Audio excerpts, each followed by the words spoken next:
Good morning, Spartan fans. Welcome into this latest edition of the Michigan State Spartans Insider Podcast. I'm your beat reporter for Michigan State Spartans on SI, Aidan Champion. Hope you're all having a great week so far. It's been a hot one here in Michigan. But fall camp started this week for Michigan State. First practice yesterday, Tuesday, and we are now less than a month away from first game against Western Michigan. There's a lot it still needs to a lot of work that needs to be done before then, but it seems like all around the vibes are high. Michigan State feels good about where they're at, and I think one of the most important things uh, for this team is the fact they've been able to retain so many players. Something they didn't necessarily have last year. They're a very new team and new regime, new quarterback this year, getting a lot of that back. So there will be some familiarity and scheduled not as difficult as last year. Still, you know, arguably the toughest conference in the uh, in the nation, but I do think Spartans should be improved this year. And yesterday was the first step, and some things I think really stood out with what Jonathan Smith had to say.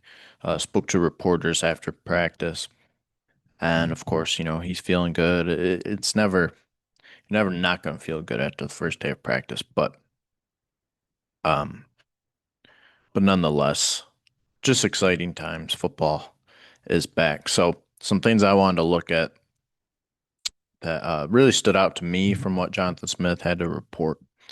First off, position battles. That's been a big topic. It always is for any team when you're going into fall camp, but Michigan State in particular, you've got a lot of positions that you, for the fans at least, and from the outside, you're thinking are pretty much set. And it seems like that kind of is the case. Uh, that's how the team is feeling as well. Jonathan Smith spoke on this. Said it's more so about battling for playing time. It seems like they've got an idea of who they want to start at a lot of areas, but it comes down to,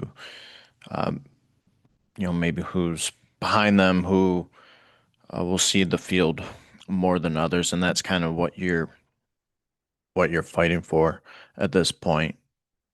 Um, Felt there were more position battles to start last year.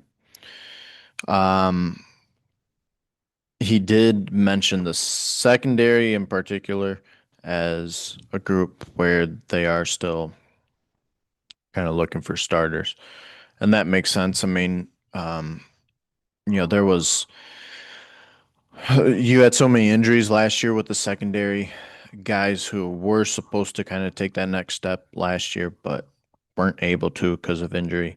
You've got some new guys in that area from the transfer portal, and then those guys who were hurt, who didn't get a chance to really separate themselves last year. They're back. So there's a lot of competition, and you gotta love that one because it helps these guys get better in practice when they're competing. Iron sharpens iron, and also because, like I said, the injuries. Uh, there will be times where you need the next man step up, and so if you unfortunately run into some of those injuries, which are just natural with the game of football, um, you'll have guys to rely on. Another thing, of course, Aiden Childs, big topic of fall camp, right? I mean, I think a lot more people other than Michigan State fans are watching Aiden Childs and kind of gearing up for what he's going to be able to do this season. Uh, Overall, kind of looked at as an underwhelming first season, but he did improve throughout the year. and there is very high potential for Aiden Childs. We all know this. We saw the great plays he was able to make last year. It's just the mistakes that always ultimately stick.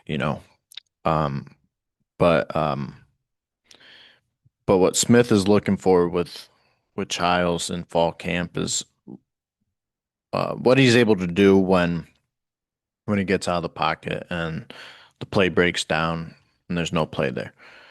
Um, which was, a lot of what we saw last year in terms of the mistakes Childs made. And I think that is ultimately what it comes down to, how he's able to make something out of nothing without forcing anything, without blowing the play up, um, and how he's able to handle that, will very much tell where he's improved and where that maturity comes in. Um, and it's I think fans should feel encouraged that that's something that this team is aware of. It's hard not to be because it was such a glaring issue last year, um, but it is important that they know what he did wrong last year. He knows what he did wrong, and they can build on that. And those are the things they've been working on this offseason with him. And then some specific names that came up. Smith was asked about any players that kind of surprised him on day one.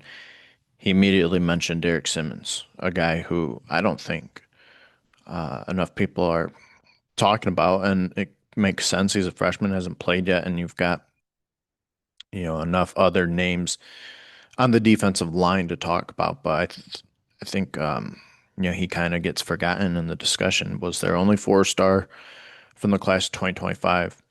Um, Smith Smith was pretty surprised in a good way by what he saw from him, and Smith said he fit right in.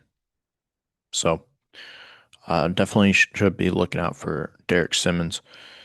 Another guy um, who we have to talk about is Nick Marsh. Um, Aside from Aiden Childs, probably going to be Michigan State's best offensive player this year. Um, has the potential to be one of the best wide receivers in the Big Ten. Someone who, from the outside, I don't think is getting talked about enough. But Nick Marsh can really be something great as soon as this season. And Smith said that he's, there's been growth there with confidence, leadership. He said that he was more vocal on Tuesday. So those are important things that you're seeing from a guy who really stood out as a freshman. When that's the case, you want to see more of um, when you're talking about taking the next step for year two. When you talk about leadership and confidence, those are two key themes, obviously, and you're already seeing that from Nick Marsh in fall camp, and that just means that he worked on the things that are necessary when taking that next step, transitioning into more of a veteran role. I consider a veteran more year three and beyond, but um, he's a guy who is already kind of ahead of the curve. So, so Nick Marsh, I think fans should feel good about what we're hearing already from who should be a star wide receiver this season. Those were the main things that stood out. It's only day one, so um, as camp progresses, we'll talk more and more about what we're seeing, what we're hearing, and but overall, just think fans should feel excited because I do think this will be a better Michigan State team, and I think they're taking the necessary steps to be able to be that. Um, so yeah, I again hope you're all having a great week, and we're almost August here. I cannot believe it. This summer has just flown by. I hate to see it because love summer, Love the warm weather, maybe not necessarily 90 and beyond, um but it also means football weather. Um Football season, and that's uh that's always great too. So as always, thank you for tuning in. You can read all of our content on Michigan State Spartans on SI, giving you tons of daily content, bringing you um fall camp coverage, and uh and it's here. Football is back. Again, thanks for tuning in, and I will catch you guys next time. Thanks.